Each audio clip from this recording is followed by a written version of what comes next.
رب اشرح لی صدری ویسر لی امری واحلل عقدۃ من لسانی یفقہوا قولی اما بعد فاعوذ باللہ السمیع العلیم من الشیطان الرجیم بسم اللہ الرحمن الرحیم رب زدنی علما آمین یا رب العالمین۔ السلام علیکم ورحمۃ اللہ وبرکاتہ۔ کیا حال ہے آپ سب کا؟ اللہ تعالیٰ سے دعا ہے کہ اللہ تعالیٰ سب کو ہمیشہ صحت اور ایمان کی بہترین حالتوں میں رکھے اور آپ کی طرف بڑھنے والے ہر شر کو خیر میں بدل دیں، آمین یا رب العالمین۔ اللہ کی رحمت و توفیق سے آج ہم انشاءاللہ تعالیٰ آیت نمبر 156 کو دیکھیں گے۔ تھوڑا سا میں پچھلی آیت کا حوالہ دیتی چلوں۔ یہی وہ لوگ ہیں جب ان کو کوئی مصیبت آتی ہے تو کہتے ہیں بے شک ہم اللہ تعالیٰ ہی کے لیے ہیں اور بے شک ہم اسی کی جانب لوٹنے والے ہیں۔ یہی لوگ ہیں جن پر کئی مہربانیاں ہیں ان کے رب کی طرف سے اور رحمت، اور یہی لوگ ہدایت پانے والے ہیں۔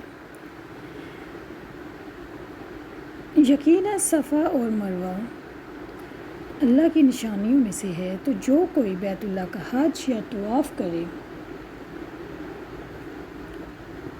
تو اس پر کوئی حرج نہیں کہ ان دونوں کا خوب طواف کرے، اور جو کوئی خوشی سے کوئی نیکی کرے تو یقیناً اللہ تعالیٰ قدردان ہے، سب کچھ جاننے والا ہے۔ آیت نمبر 156 to 158۔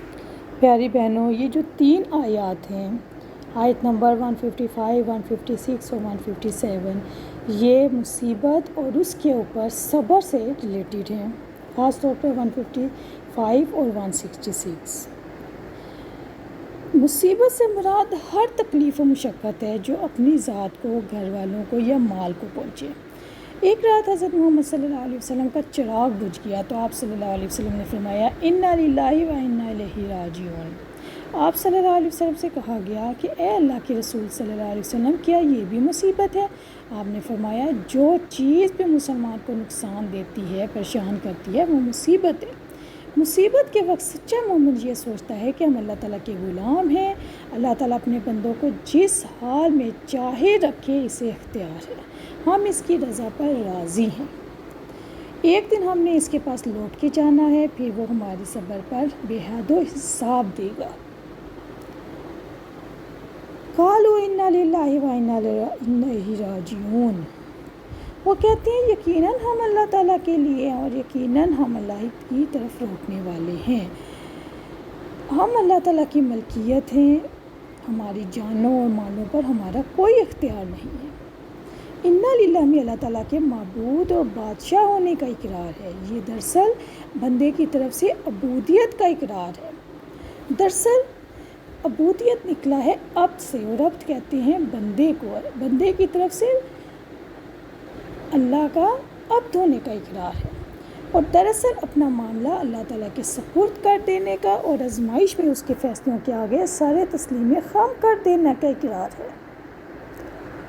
اور انا الیہ راجعون، اس میں اپنی جان کے ہلاک ہونے، قبروں سے اٹھنے کا اقرار ہے، اور یہ یقین ہے کہ سارے امور اسی کی طرف لوٹائے جاتے ہیں۔ انا للہ و انا الیہ راجعون، یہ کہہ کے بندہ اپنے معاملات اللہ کے سپرد کر دیتا ہے، اور پھر جو مصائب آتے ہیں اللہ تعالیٰ کی قضا سمجھ کے راضی ہو جاتا ہے۔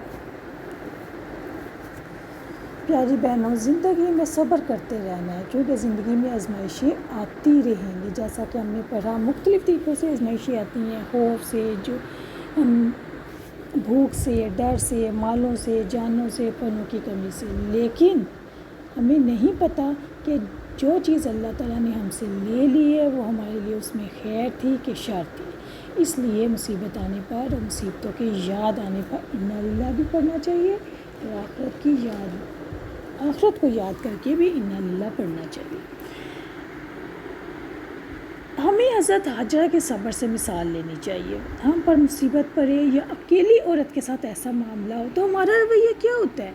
ہمارے تو شکوے ہی ختم نہیں ہوتے، سوچ کر یہ ہماری حالت خراب ہو جاتی ہے، ہوئی ایسا ہو گیا، اللہ میرے ساتھ ایسا کیوں ہوا ہے، میں کیا کرتی، میں کیسے ان حالات کو، ہم فوراً ان باتوں کو سوچنے لگ جاتے ہیں۔ حالانکہ یاد رکھیں اگر کوئی مشکل ہے تو آسانی بھی ہے۔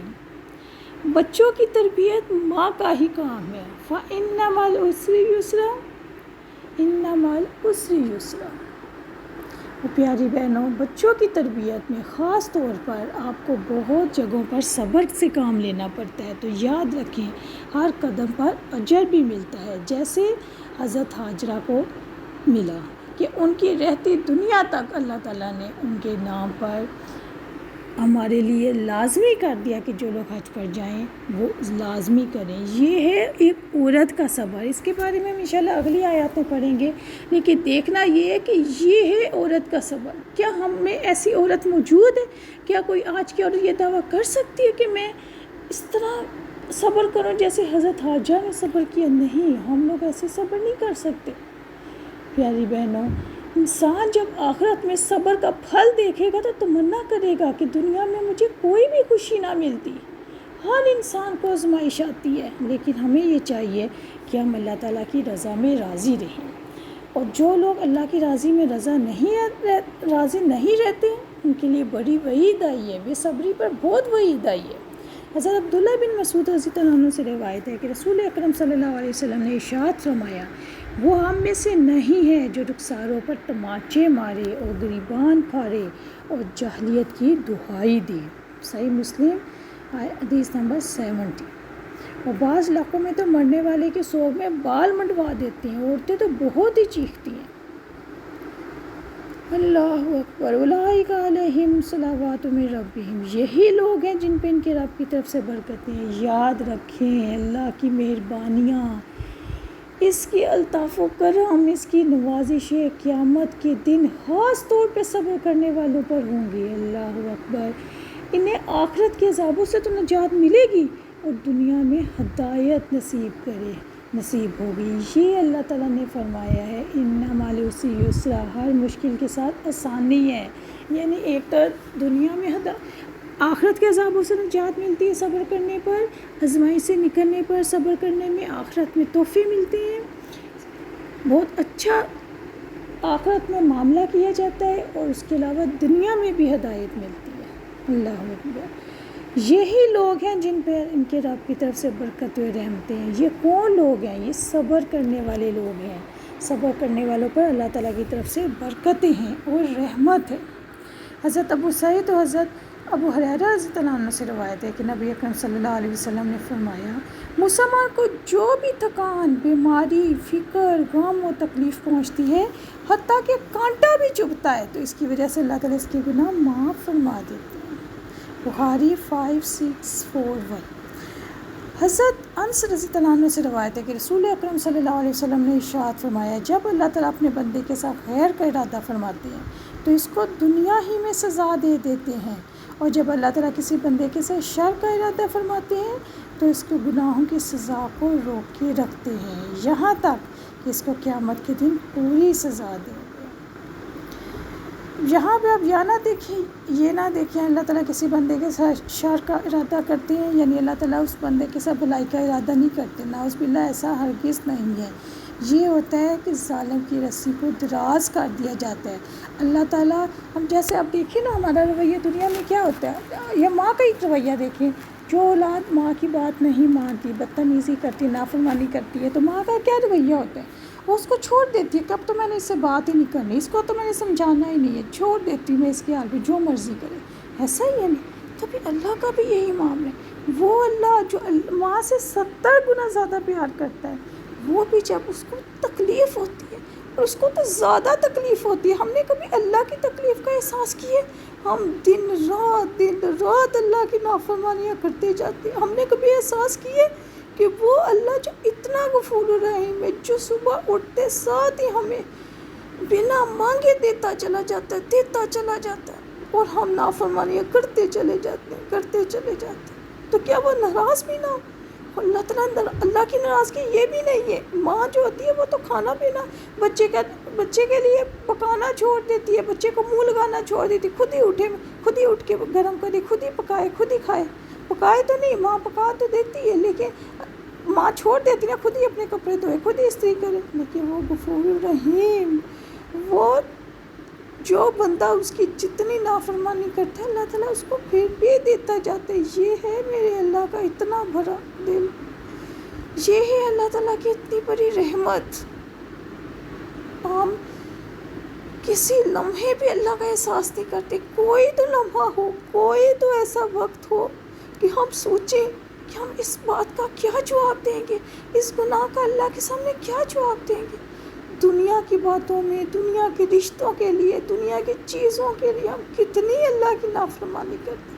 کبھی کسی ایک لمحے کے لیے ہم نے سوچا نہیں، ہم نہیں سوچتے. لیکن وہ غفور رحیم صرف یہ کرتا ہے، صرف نافرمان بندے کو اتنی سزا دیتا ہے کہ اس کو اس کے حال پہ چھوڑ دے بس. اور وہ انسان سمجھتا ہے شاید اللہ نے میرے سے آنکھیں بند کر لی، شاید اللہ میرے سے ابھی بھی بڑا خوش ہے. وہ نافرمانیوں میں ڈوبتا چلا جاتا ہے، ڈوبتا چلا جاتا ہے. صلوات میرے ربہم، ان کے رب کی طرف سے برکتیں ہیں. اللہ تعالیٰ کہتے ہیں یہی لوگ ہدایت پانے والے ہیں، صبر کرنے والے، اور ان کے لیے ان کی رب کی طرف سے رحمت و مغفرت ہے. رحمت سے مراد یہاں پہ تکلیف کا دور ہونا اور حاجت کا پورا ہونا.